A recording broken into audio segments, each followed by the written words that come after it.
You only get righteous nation based on righteousness being promoted. Well, who's going to promote righteousness? It can only be the Christians because heathens will never promote righteousness.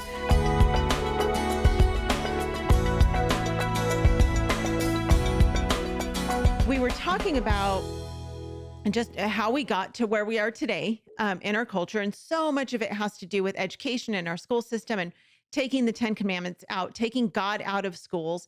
And, you said something that we often say to our kids all the time is, is sin causes pain, but obedience brings blessings. And we as a nation are suffering. We're in pain, just like the Israelites, just like, we're reading through Kings right now with our girls. And man, you just read about these kings and time after time after time after time, he was a bad king. He was a bad king. He was a bad king. He was a bad king. Oh, wait, there is a good one. Oh, and we're back to a bad king. We're back to a bad king, and these leaders who just refuse to follow the ways of God. And the thing is that God's ways are not complicated.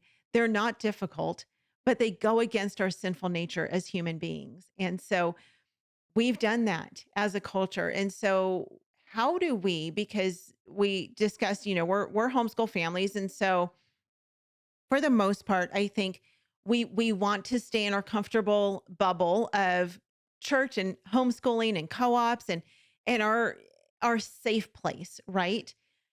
And it's hard to be in the world and not of the world. And so how do we as Christians and as Christian homeschool parents, without putting our kids in public school and being in the world in that sense, how do we help to affect change in our nation to those who are around us?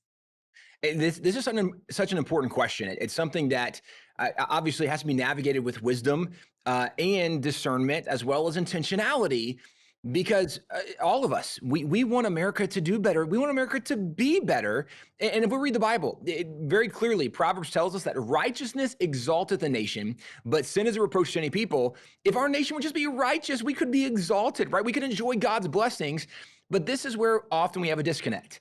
Well, how do we get a righteous nation? You only get righteous nation based on righteousness being promoted. Well, who's going to promote righteousness? It can only be the Christians because heathens will never promote righteousness.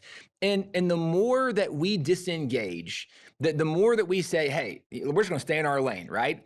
We're going to take care of our kids. We're going to take care of our friends and our family, right? We got a garden. We got chickens. We're self-sustaining. We're living off the grid. Like, we're good. We don't even care. The more disengaged we get, the more that there's an opportunity for chaos to abound, the more there's an opportunity for this sin to thrive. The Bible tells us in Proverbs 29:2 that when the righteous rule, the people rejoice. When the wicked rule, the people groan. And here's where, again, there's a disconnect, because so often for the homeschool community, we want to live and let live. Just leave us alone, right? Don't cause me trouble. And that's kind of our thought. But the Bible tells us when the righteous are in authority, people rejoice. When the wicked rule, the people groan. You don't need hearing aids to hear all the groaning that's been happening in the nation, certainly over the last several years. How do we stop the groaning? Well, you have to have righteous leaders. So you need righteous policies, because righteousness exalts a nation. You need righteous leaders.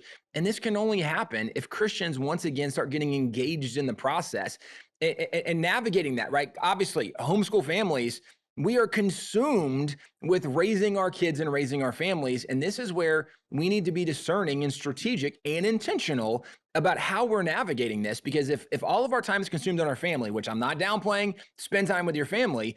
If we never spend time on where our family is going to have to live in the future, right? If we're not having the foresight to go, if there's not freedom left in this nation, even though my kids might have been raised in this loving, protective bubble, there's not going to be freedom for my grandkids, right? They're not going to have the opportunities that we once had. We have to recognize, we have to be intentional about getting involved in the process. And getting involved in the process is not always as difficult as people make it out to be. We live in a nation that we are saturated by the national story.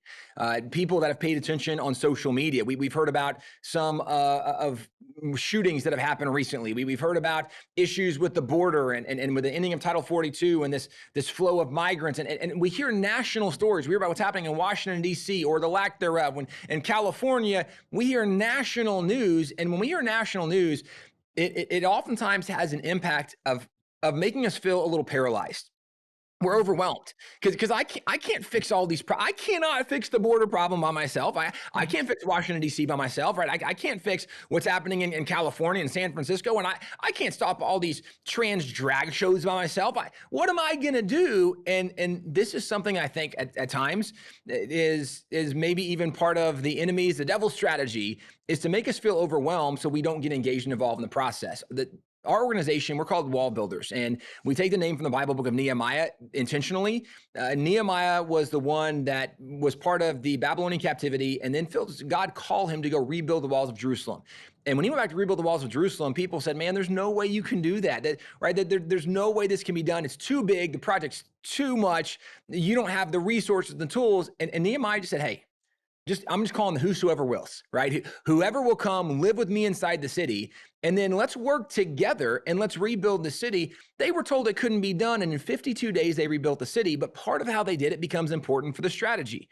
If you read through Nehemiah, well, you'll see several examples. Like Nehemiah told the priest, he said, hey, you come and set up, and if you can just put some stones up in your own backyard, right behind your house, just put some stones up on the wall. This is an important strategy, because if everybody just said, I'm not going to try to solve the nation, I'm not going to try to solve the whole wall, let me just put some stones up in my backyard. If we just started in our local areas saying, hey, you know what, I go to church, and I'm going to encourage my church, let's pay attention to the local city council race. Let's pay attention to the local school board race, because most school boards, most city councils only have dozens, maybe a couple hundred at times show up for those elections. These are not big things that if we just got involved on the local level, this is, again, important strategy. There are churches in every single community, in every single county in the nation. If the local churches just said, we're going to take care of our community, we're going to take care of our county, all of a sudden every community and every county would be taken care of in this nation. And we can turn what appear to be national problems around. Nehemiah rebuilt the wall in 52 days. This can be done at an incredible pace if we're not paralyzed by the breadth of the problem. And I think for a lot of people, they look at the big problem, they go, man, there's too much, I'm overwhelmed by this. Don't think about solving the big problem. If you go back to even Acts, when Jesus told the disciples, right, wait, and when the Holy Spirit comes, you'll be my witnesses first in Jerusalem, then Judea, Samaria, the uttermost parts of the earth. Well, Jerusalem was where they were. He said, start where you are, right? This is where you're my witnesses first. And then from here, then we can work our way out. But let's start with where God has planted us first. And this is something that I think if we're not intentional about saying, I'm going to engage myself in the community, our kids are going to grow up in a place where, because Christians haven't been involved for so long in the process, there will be ungodly leaders. There will be a lot of groaning. There'll be ungodly policies. We won't have God's blessing. This is where we have problems because Christians have disengaged. And part of the solution is we need to get re-engaged, and not necessarily on the national level. Don't get overwhelmed by the problems of the nation. Just say, you know what, I'm going to show up at a city council meeting.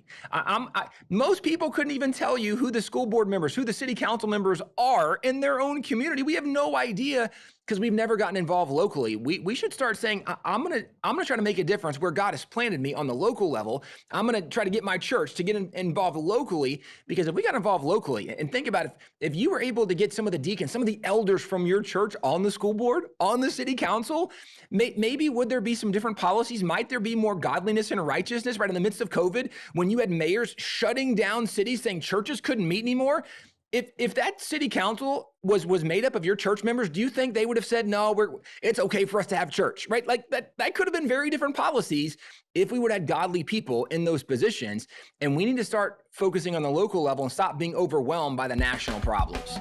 Homeschool Insights is sponsored by CTC Math. If you're looking for a great online math program, visit ctcmath.com and try it for free. For more great homeschool inspiration and resources, listen to the Schoolhouse Rocked podcast every Monday, Wednesday, and Thursday.